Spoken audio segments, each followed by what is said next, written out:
Hey everybody, this is a piece by Walter Benn Michaels titled Uses and Abuses of Anti-Racism. It's from the book On the Critique of Identity, edited by Ivo Ritzer.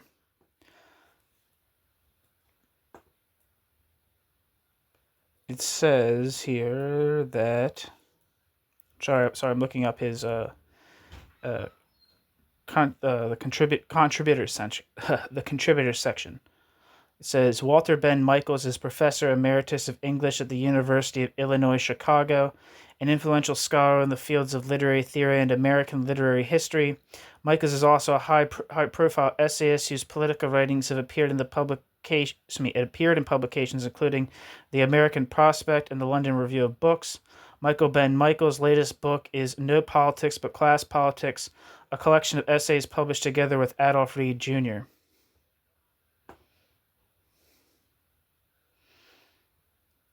So here we go.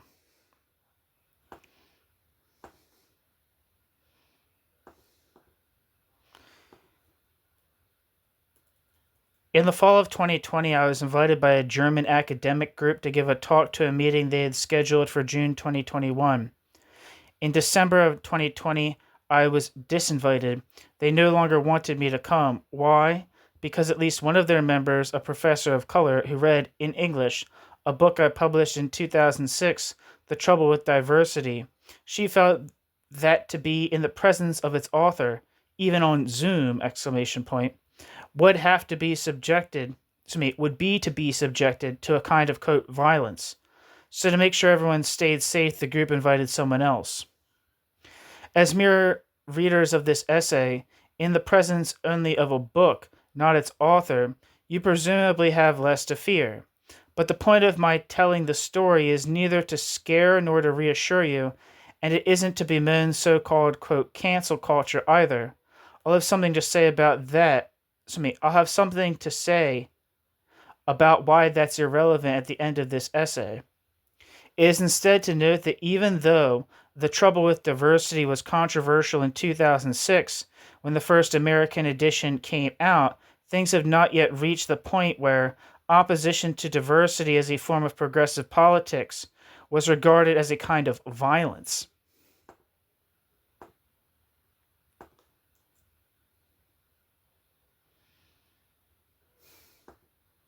I'm going to read the description for The Trouble with Diversity, whose full title is How We Learn to Love Identity and Ignore Inequality.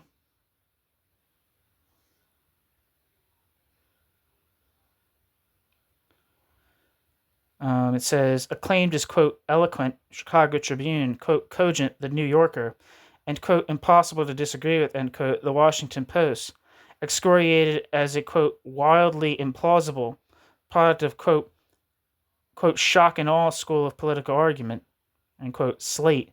The Trouble with Diversity argues that our enthusiastic celebration of, quote, difference masks our neglect of the difference that really matters, the one between rich and poor. A magnificent skewer of pieties, Walter Benn Michaels takes on the many manifestations of our devotion, from affirmative action to the worship of multiculturalism to the obsession with heritage and identity, demonstrating that diversity offers a false vision of social justice, one that conveniently costs us nothing. In a daring break with both the left and the right, Walter Benn Michaels calls for less attention to the illusory distinctions of culture, and more attention to the real discrepancies of class and wealth. All right, back to the text. It is instead to note that even though The Trouble with Diversity was controversial in 2006, when the first American edition came out, things had not yet reached the point where opposition to diversity as a form of progressive politics was regarded as a kind of violence. By the time of the second edition, however, in 2016, with the emergence of Black Lives Matter and of reparations for slavery as a mainstream issue, both the commitment to and what I argue is the problem with anti-racism and anti-discrimination more generally as the center of a left politics had become more vivid. And now, in the wake of the intolerable sight of George Floyd and others pleading for their lives, and of the political hopes and disappointments those scenes have inspired, the commitment to anti-racism has become even more fundamental. But what it's fundamental to is not a left politics, is instead what Cedric Johnson calls a, quote, militant expression of racial liberalism, end quote. Which functions, Johnson goes on to say, quote, not as a threat, but rather a bulwark to, end quote, the American version of neoliberalism. Why? Because it ends up defending rather than opposing the increasing inequalities inflicted on the American population. And this is even true, though it's also true that racial disparities exist at the most basic level of American society. And indeed, as the writer, I can't remember, I never pronounce this guy's name right, Ta-Nehisi Coates, I think that's how you say his name, has argued, quote, no statistic better illustrates the enduring legacy of our country's shameful history of treating black people as sub-citizens, sub-Americans, and subhumans than the wealth gap, end quote. Ta-Nehisi Coates, 2014.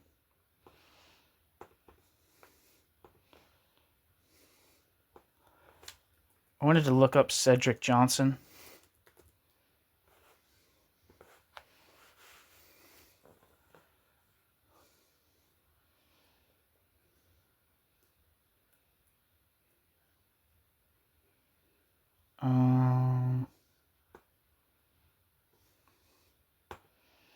Says Cedric G. Johnson is professor of African American Studies and Political Science at the University of Illinois at Chicago.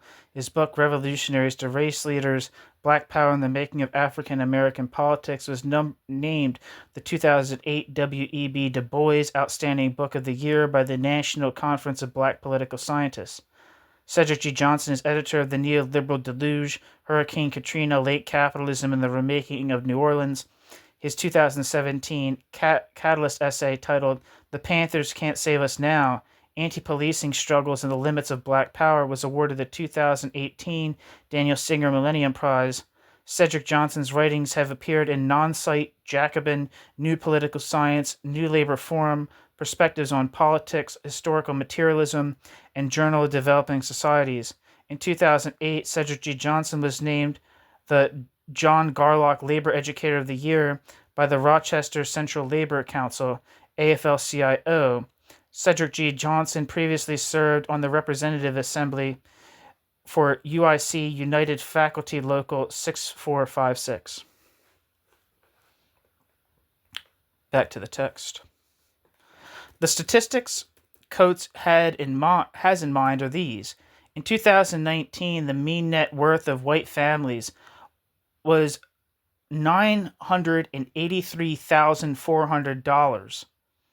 The mean net worth of black families was $142,500. And although there are many different views about how to reduce this gap, there's widespread agreement about what caused it. Over 200 years of slavery and another 100 years of racism. It's these facts that lead to the widespread sense that slavery and racism are the United States' quote, original sin, end quote, and to claim that white supremacy is, quote, the defining challenge the United States must overcome to fulfill the promise of our democracy, end quote.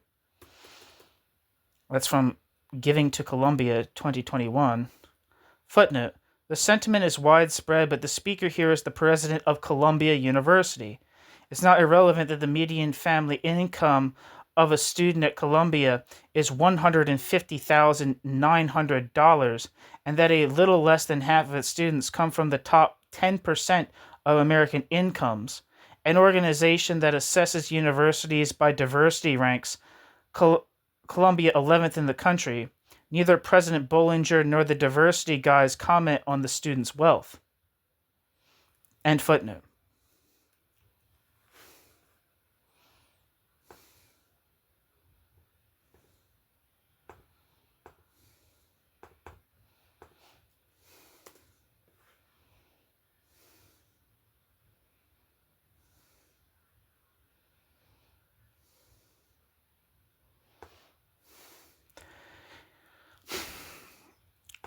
It's these facts that have led to the current sense that overcoming racial disparities, not just in wealth but in vulnerability to police violence, in healthcare, and in life expectancy itself, are the key to a more truly egalitarian society.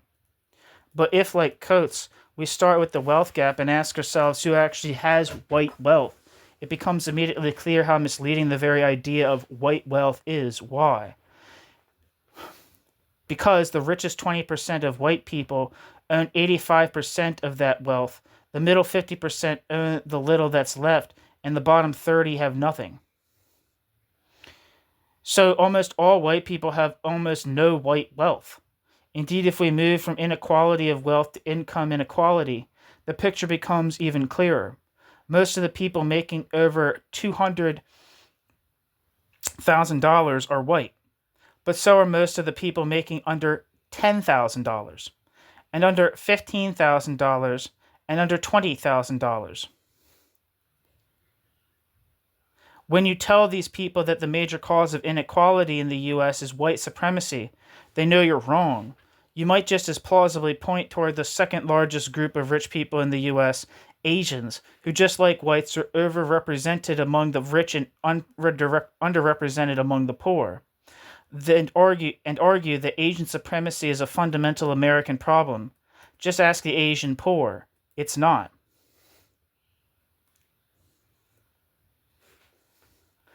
In the U.S., the fundamental economic inequality is not between whites and blacks, but between a relatively small number of rich, mainly white people, and everybody else, black, white, Asian. In other words, it's not all that different from Germany, where the top 10% of the population has about 66% of the country's total assets. And if Germany follows the U.S. and begins including racial data in its population statistics, which I predict will happen sooner rather than later, the question of racial disparities will no doubt begin to become a significant one. Why? Because the more unequal our societies become, the less eager the people who benefit from that equality are to talk about class differences, and the more eager they are to talk about race. In the United States, this is the work race has always done. Starting after the Civil War, racism in the form of white supremacy was useful in two ways. First, it divided the working class from the black working class.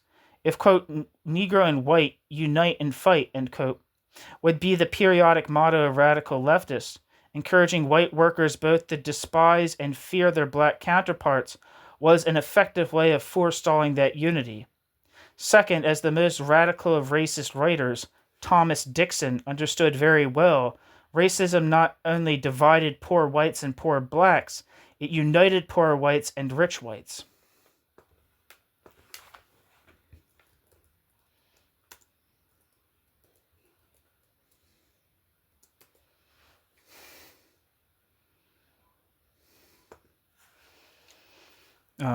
Wikipedia says Thomas Dixon Jr. lived from 1864 to 1946 and was an American polymath, a Baptist minister, politician, lawyer, lecturer, writer, and filmmaker.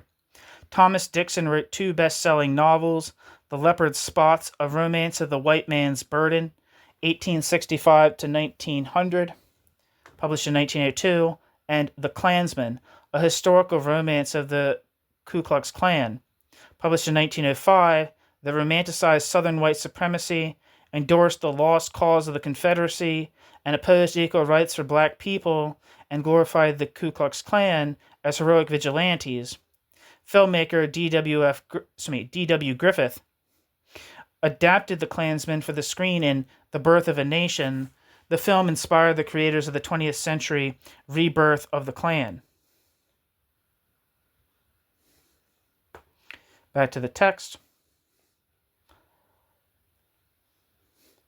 In the first book, 1902, of Thomas Dixon's best-selling trilogy about the Ku Klux Klan, Thomas Dixon depicts a crowd of white people coming to the realization that a white girl has been raped and murdered by, quote, a damned black beast, end quote.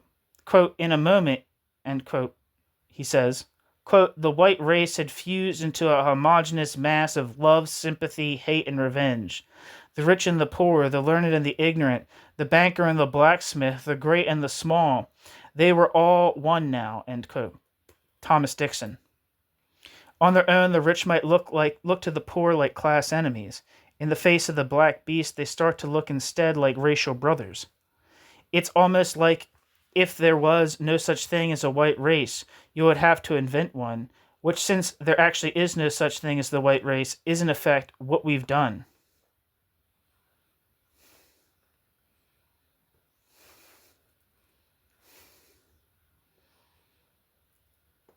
The point back then in 1931, as the African-American writer George Schuler put it, was to make, quote, the worker race conscious instead of class conscious, end quote.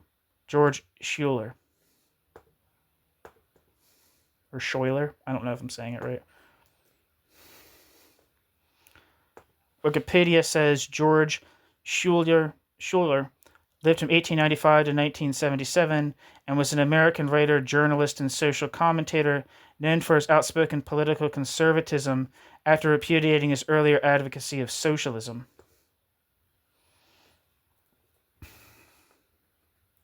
Footnote. It's perhaps worth noting that the sharpest critics of the ways to which anti-racism today does much of the work that racism has traditionally been called upon to do, bolster the class system, are black: Adolph Reed, Barbara Fields, Cedric Johnson, Touré Reed, Zine Magubani, Ken Warren, Paul Prescott, Karen Fields, and many others. End footnote. And the great innovation of our period has been the discovery that anti-racism can do this just as well as racism does. In a way, it's easy. The upper classes who used to congratulate white workers on belonging to, quote, a race of world-conquering men, end quote, now accuse them of falsely believing they belong to a race of world-conquering men. Indeed, the only thing that college-educated white people like better than apologizing for their own racism, technical term, checking their privilege, is accusing non-college-educated white people of being racist. And this at a time when the most consequential gap in American society the most consequential gaps in American society are between college-educated and the non-college-educated rather than whites and blacks. For example, in a study of changing life expectancies from 1980 to 2018, Ann Case and Angus Deaton have shown that the life expectancy gap between black and white people has narrowed, while the gap between those with college degrees and those without has increased. Today they conclude, quote, those with a college diploma are more alike one another irrespective of race, than they are like those of the same race who do not have a BA, end quote. Case and Deaton.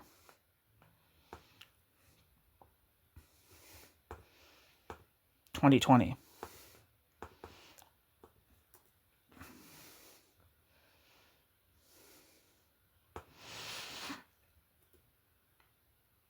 But the bigger problem here is not when the claims for racial disproportionate representation are false, but when they're true.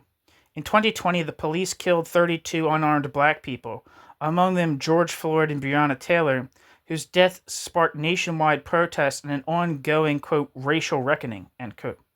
In the same year, they killed 39 unarmed white people. No doubt their families mourned them, but the country as a whole did not. Nobody knows their names. Why not? The reason is obvious. Even though there were more white deaths than black deaths, the number of black deaths was disproportionate to the number of blacks in the population. And it's that disproportion, the fact that black people were more likely to be killed by police than white people, that generates the outrage. Because the disproportion is testimony to the role played by racism, and it's the racism, the disproportionality of the harm, rather than the harm itself that counts as the problem. And that's kind of like, never mind. Perhaps we can make the point a little sharper by noting that the targets of police violence are disproportionately black people, but overwhelmingly poor people. We don't have very good data on the economic status of people killed by the police, but we do have good data on people who are incarcerated. Their median annual incomes are less than half the incomes of people who don't get sent to prison. A statistic that surprises no one because we all understand that disproportionately harassing, arresting, and even killing poor people is and has always been the police's job. Indeed, in 19th century Chicago, police responsibility for what was characteristically called maintaining, quote, public order tended to be especially focused on workers. Just between 1875 and 1900, the Chicago police jailed, quote, nearly 1 million workers, ... for trivial public order offenses, end quote. Potter, 2013.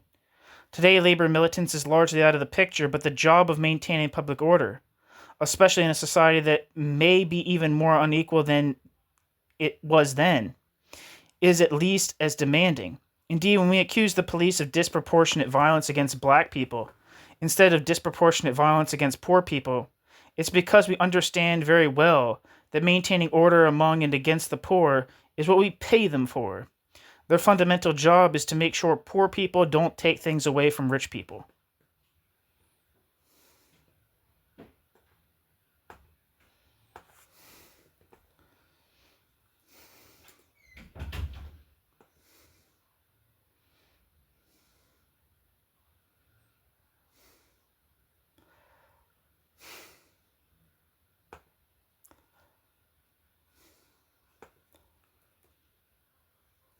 This is the conservative function of racialization.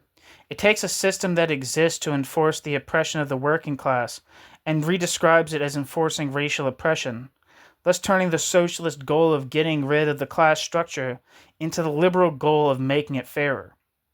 Again, my point here is not that racism doesn't play a role in the disproportionate killings of unarmed black people. And it's not that the killing of George Floyd wasn't a horrendous crime. It's that in making the disproportion and racism into the primary problem, which is the point of calling Black Lives Matter, we make it into a problem that neoliberal capitalism wants to solve, ending discrimination, while at the same time we ignore the problem that neoliberal capitalism embodies, the exploitation of labor by capital. What's wrong with identity politics, in other words, is that the injustices it recognizes are only those produced by discrimination, racism, sexism, homophobia.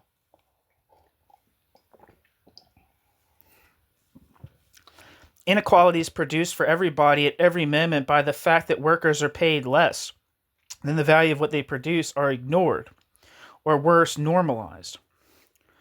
Or worse still, used a primary weapon against a class politics.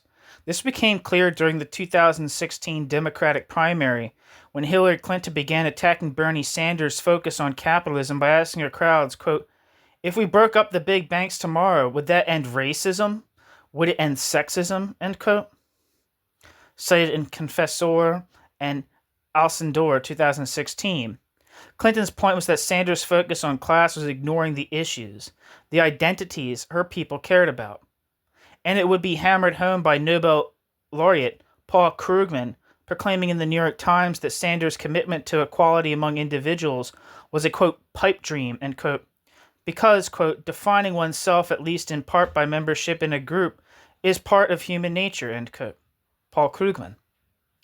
The group he had in mind were, quote, racial and ethnic minorities, end quote. And Krugman's point was that, quote, individual, end quote, equality was less important than what development economists call, quote, horizontal, end quote, equality between groups. So the crucial thing was trying to make blacks and whites equal.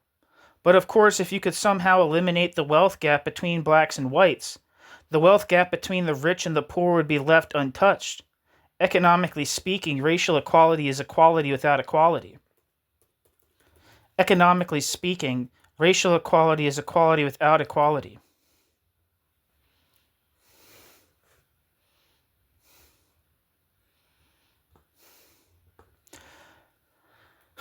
Which is why corporate America loves it. According to the Wall Street Journal, by the end of 2020, corporations had committed $35 billion towards racial equity. And there's a website, the Corporate Racial Equity Tracker. Check it out. that can keep you up to date not only on financial contributions, but on diversity trainings, pay equity, everything. And there is no website tracking corporate progress towards socialism. Some corporate executives may be less enthusiastic than others, but the corporations themselves understand perfectly well that supporting racial equity is good for business. So when a company like Goldman Sachs declares that its quote commitment to creating and sustaining a diverse and inclusive work environment is absolute end quote, and creates $1 billion fund to support black-owned business, no doubt the enthusiasm of some partners is less absolute than others, but it needn't be.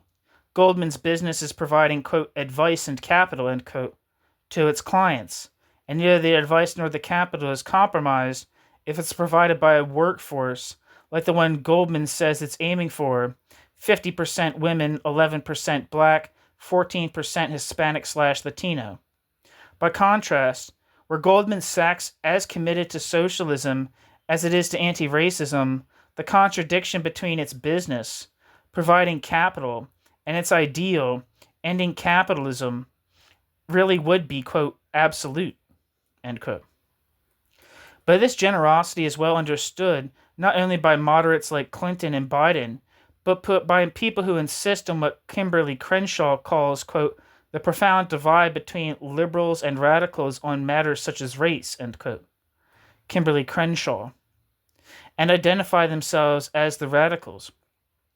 But what are we to make of a radicalism that criticized the closest thing to a left presidential candidate the U.S. has produced in 75 years, compares him unfavorably to the corporations, telling the New York Times, after the, quote, galvanizing, and, quote, death of George Floyd, end parenthesis, that, quote, you basically have a moment where every corporation worth its salt is saying something about structural racism and anti-blackness, and that stuff is even outdistancing what candidates in the Democratic Party, bracket, she means Bernie Sanders, end bracket, were actually saying, end quote.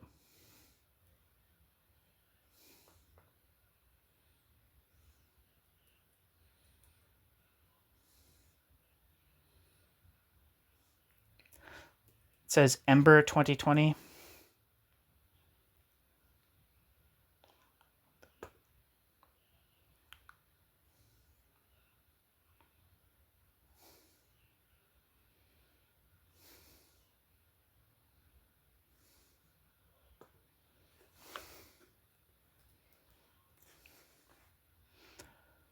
I guess that's Ember. I don't know. It kind of seemed like it was a Kimberly Crenshaw quote, but what criterion is Sanders' class egalitarianism less radical than Goldman Sachs' racial egalitarianism? We can see the answer in Crenshaw's own contribution as the primary inventor of intersectionality, which began as a critique of the ways in which, quote, dominant conceptions of discrimination, end quote, efface the position of black women. In sex discrimination cases, she wrote, quote, the focus is on race and class privileged women, end quote. Parenthesis, that is middle class white women, end quote, end parenthesis. In race discrimination, it was, quote, on sex or class privileged blacks, end quote. Parenthesis, that is mainly middle class men, end parenthesis. The result was a centering of the, quote, most privileged group members, end quote, and the marginalization of those who were, quote, multiply burdened, end quote. Poor black women. Intersectionality, taking into account race, class, and gender, and the difference by taking them all into account, was meant to alter this focus.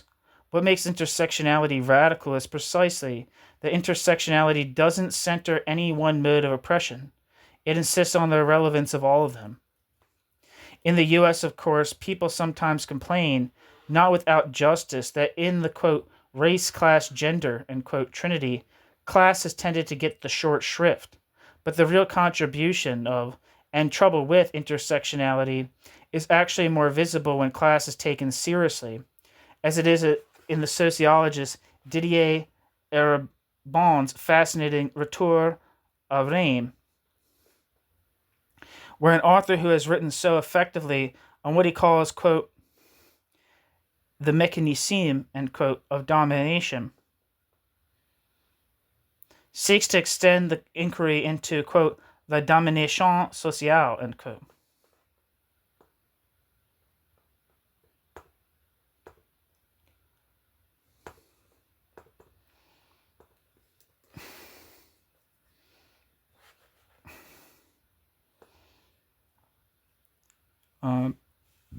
It says that Didier Eribon, born 1953, is a French author and philosopher and a historian of French intellectual life. He lives in Paris.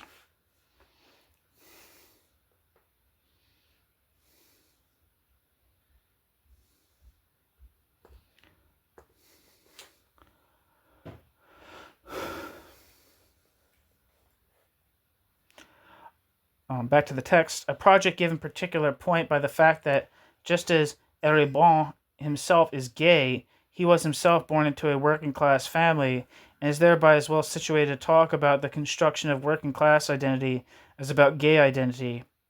Thus, retour à Rennes, what's that translate as? It was said in the Wikipedia. Returning to Rennes.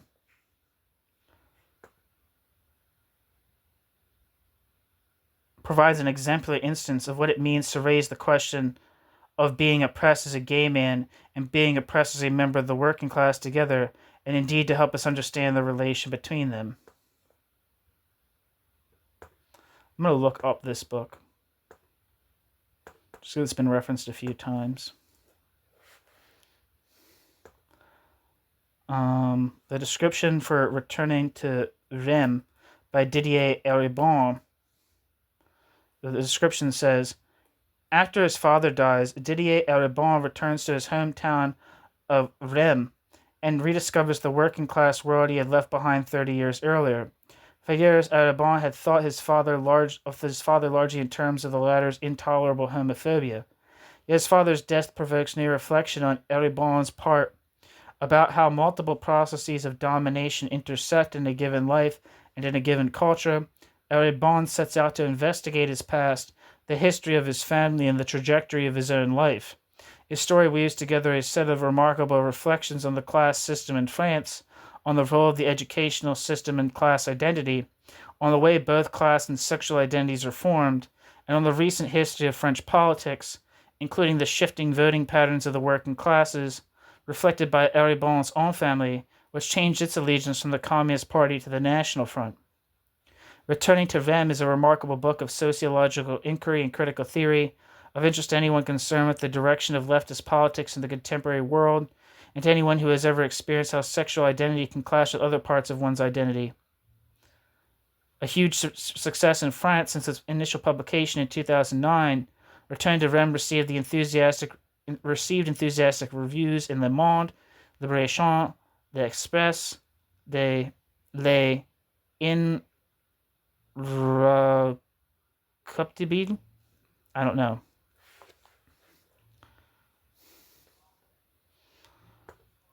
Anyway, back to the text.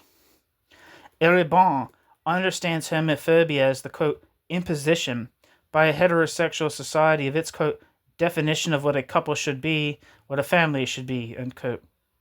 It's not that heterosexuality itself is a problem. The problem is the effort to make it homosexuality, quote, normative, and thereby to assert the, quote, inferiority of homosexuality. And the reason it's a problem is because homosexuality is not in any way inferior to heterosexuality. Indeed, this is the obviously convincing point at the heart of all the identitarian movements. Women are not inferior to men. Black is not inferior to white. The whole point of the turn to identity is the recognition that all identities are equal, and so the technologies of domination that subordinate one to the other are on their face illegitimate. But to put the point in this way is already to begin to suggest an obvious discrepancy between sexual or racial domination and class domination, a discrepancy suggested also in Eribon's remark that it was, quote, easier for him to, quote, write about shame linked to sexuality than shame linked to class, end quote. What Eribon means is basically that he was even more ashamed of his social identity than his sexual identity. But the problem runs deeper than that. For one thing, the story of Eribon's sexual identity is the story of Eribon coming to embrace who he is, whereas the story of his social identity involves his ceasing to be who he was. And for another, the sexual story of turning shame into pride finds no parallel in the economic story. Getting over your shame at being gay means accepting your sexuality. Getting over your shame at being poor does not mean accepting your poverty. It's one thing to stop being ashamed of being poor. It's a totally different thing to embrace poverty.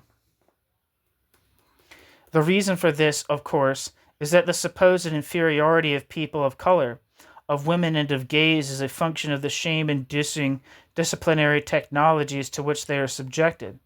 Remove those technologies, even recognize them as the illegitimate constructs of a false normativity, and you begin to remove the inferiority. Remove the things that cause shame, and you remove the shame. But remove the shame experienced by Eribon's mother, forced to work 2 back-breaking jobs and left even then with almost nothing, and you haven't in the slightest altered her class position.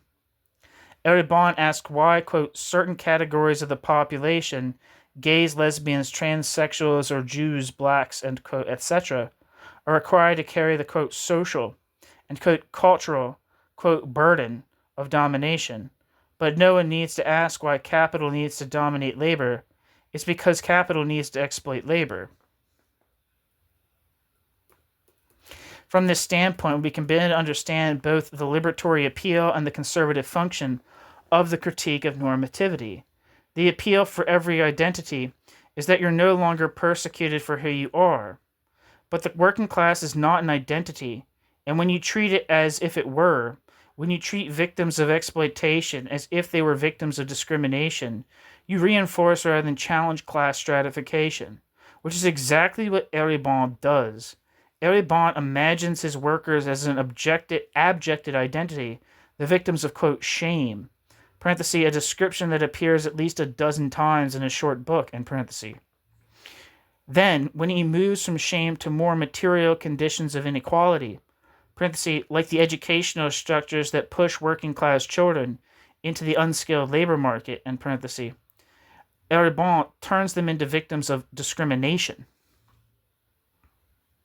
Footnote, among many instances, see Eribon's description of the bourgeoisie as, quote, dominants, who have as little understanding that they belong to a social class as, quote, whites do of their whiteness, or of, quote, heterosexuals, end quote, do of their heterosexuality. In a world where human capital is imagined undoing the differences between capital and labor, this is in some sense importantly true. But of course, what the actual capitalist has that the straight white man doesn't is a balance sheet. And footnote. The problem he's addressing is how to overcome the stigma that keeps people from escaping the working class. But the actual problem is not to help people escape the working class. It's to alter the conditions of the working class. With respect to race and sex, anti-discrimination is social justice. With respect to class, anti-discrimination is social justice for liberals.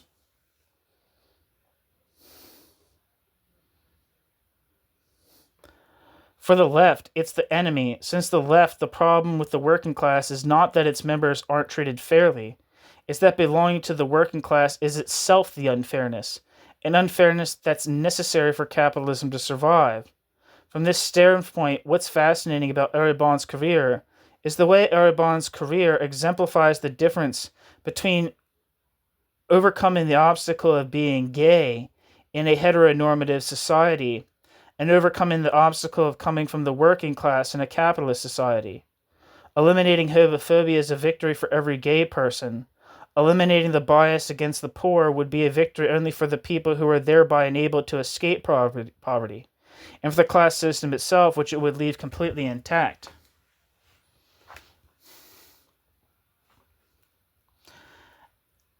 As with Crenshaw's intersectionality, Crenshaw describes the 1980s controversy over minority hiring at Harvard Law School as a breakthrough for the, quote, emergent critical race movement, end quote, because it, quote, articulated a distributional concept of law teaching jobs, end quote, which they viewed, quote, as resources that should be shared with communities of color, end quote. But how is hiring professors of color supposed to count as sharing resources with, quote, communities of color, end quote? In order for poor black workers to think that they are sharing the resources of rich black professionals, they have to forget that the salaries of those who are paid very well to help make American capitalism function are subsidized by the labor of those who are paid very badly to do the same job. The racists of a century ago hoped that whiteness would make racial brothers out of class enemies. Sometimes the anti-racists of today act as if belonging to, quote, communities of color, end quote, can accomplish the same goal. It's as if, to paraphrase Zina Magubani, they thought the injustice of slavery could be cured by diversifying the slave-owning class.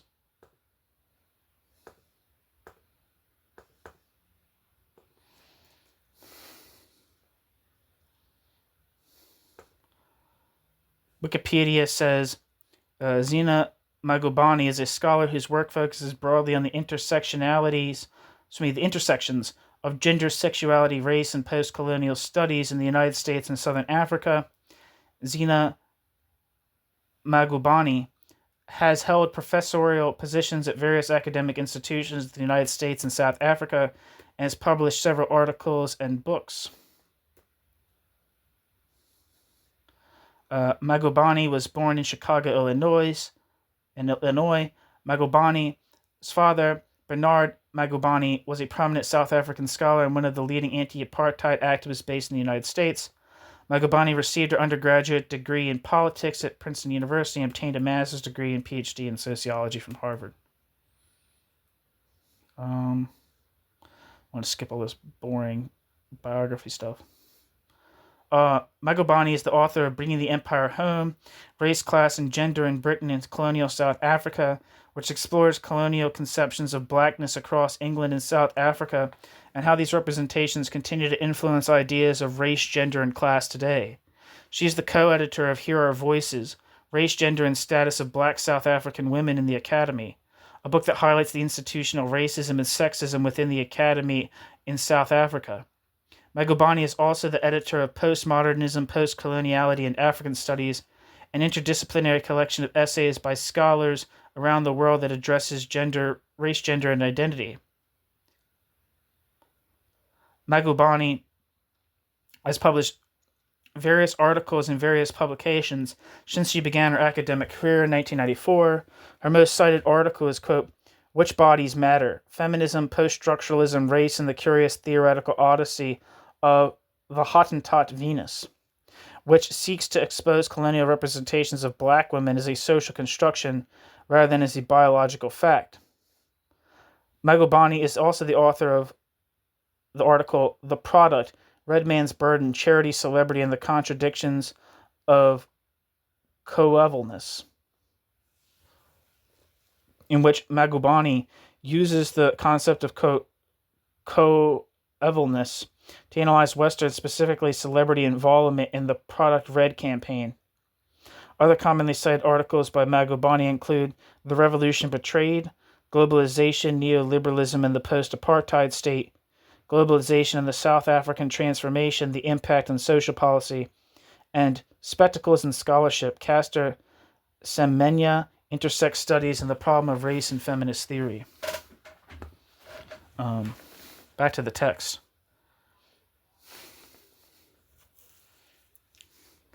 It is particularly striking that Crenshaw displays this obliviousness in the essentially conflictual character of class difference in a review of Mark Lilla's book, The Once and Future Liberal.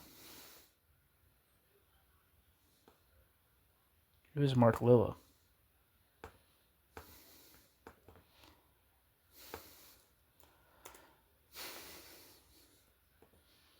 Wikipedia says Mark Lilla is an American political scientist, historian of ideas, journalist, and professor of humanities at Columbia University in New York City. A self-described liberal, he typically, though not always, presents views from that perspective.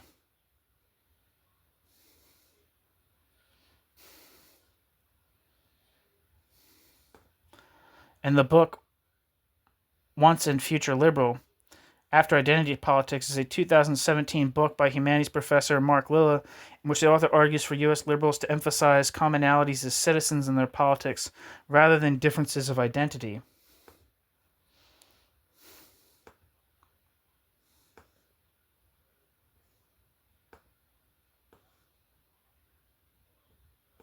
One second. I want a little bit more on that book. The description of the once and future liberal after Identity Politics, published in 2017, says, in The Once and Future Liberal, Mark Lilla offers an impassioned, tough-minded, and stinging look at the failure of American liberalism over the past 2 generations.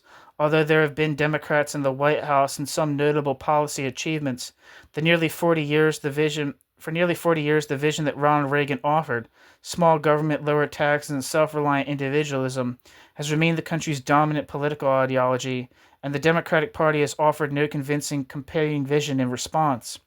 Instead, as Mark Lilla argues, American liberalism fell under the spell of identity politics, with disastrous consequences. Driven originally by a sincere desire to protect the most vulnerable Americans, the left has now unwittingly balkanized the electorate, encouraged self-absorption rather than solidarity, and invested its energies in social movements rather than in party politics. With dire consequences, Mark Lilla goes on to show how the left's identity-focused individualism insidiously conspired with the amoral economic individualism of the Reaganite right to shape an electorate with little sense of a shared future and near contempt for the idea of the common good. In the contest for the American imagination, liberals have abdicated. Now they have an opportunity to reset. The left is motivated, and the Republican Party, led by an unpredictable demagogue, is in ideological disarray.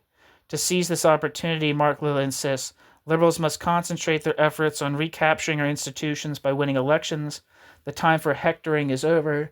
It is time to reach out and start persuading people from every walk of life and every region of the country that liberals will stand up for them. We must appeal to, but also help to rebuild a sense of common feeling among Americans, a sense of duty to each other. A fiercely argued, no-nonsense book, enlivened by Lilla's acerbic wit and erudition, The Once and Future Liberal is essential reading for our momentous times. Back to the text. Lilla's book is meant as an attack on identity politics, and Crenshaw's review is hostile. Lilla epitomizes the liberal in comparison to whom she counts as radical.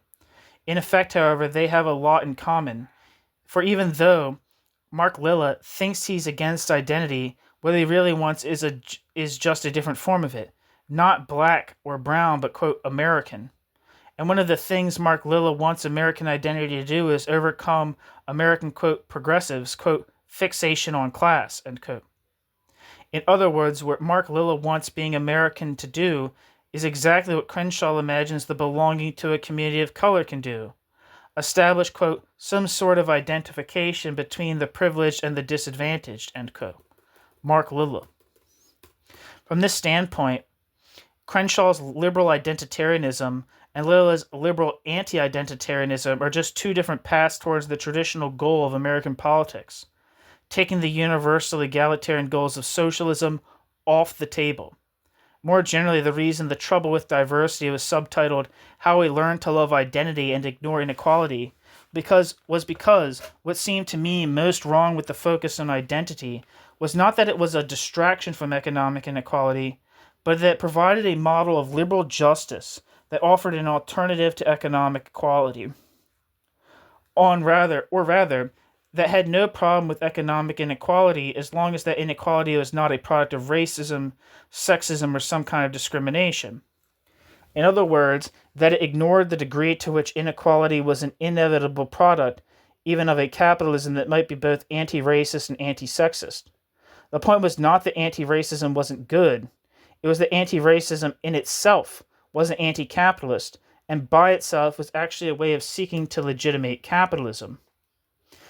This is why, when the German writer Ingo Arendt describes struggles like what he calls the, quote, cultural and, quote, symbolic struggle against the, quote, heteronormative straitjacket, end quote, and what he calls the more, quote, material, quote, class struggle as, quote, two sides of the same coin,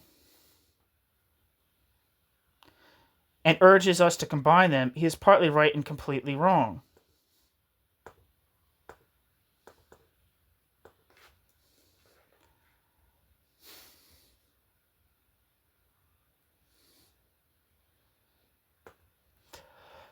What he's right about is that we absolutely should fight against heteronormativity and against racism and sexism and transphobia. What he's wrong about is that such struggles are more symbolic than material, and that they are the other side of the anti-capitalist coin.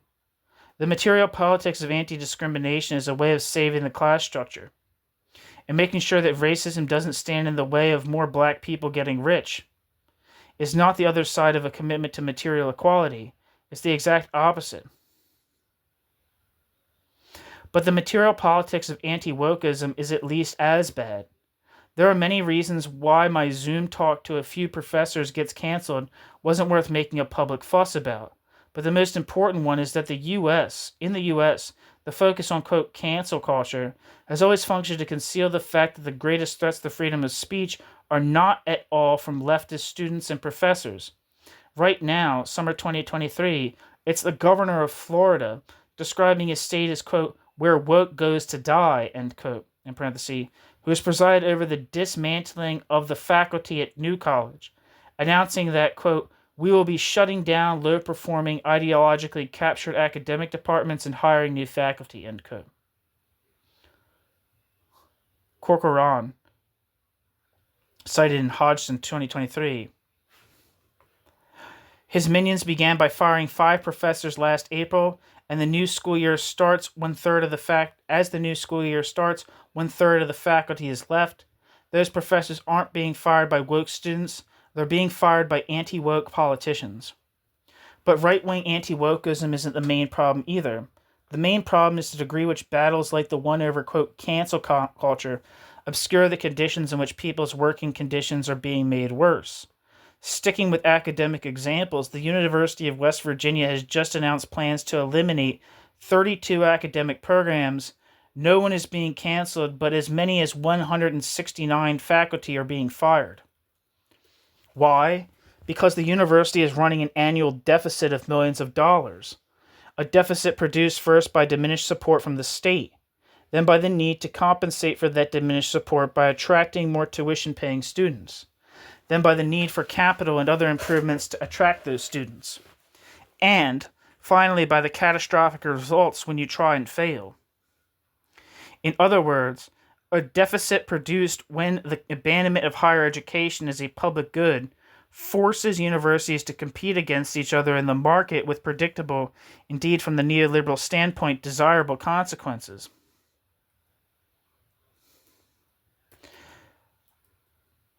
Most obviously for faculty. In 1980, it was estimated that adjuncts, badly paid on one-year contracts with no chances of promotion, much less tenure, made up 32% of the faculty of American universities. Writers at the time worried about the effect of this changing labor force both on the faculty workers and their students. Today, in management's search to control the cost of labor, that percentage has more than doubled. The still badly paid and still with almost no job security, adjuncts are about 68% of the faculty. The good news about adjunct faculty, they perfectly embody neoliberalism's diversity dream. 60.3% white, 13.8% Hispanic, 11.8% black, 7.5% Asian.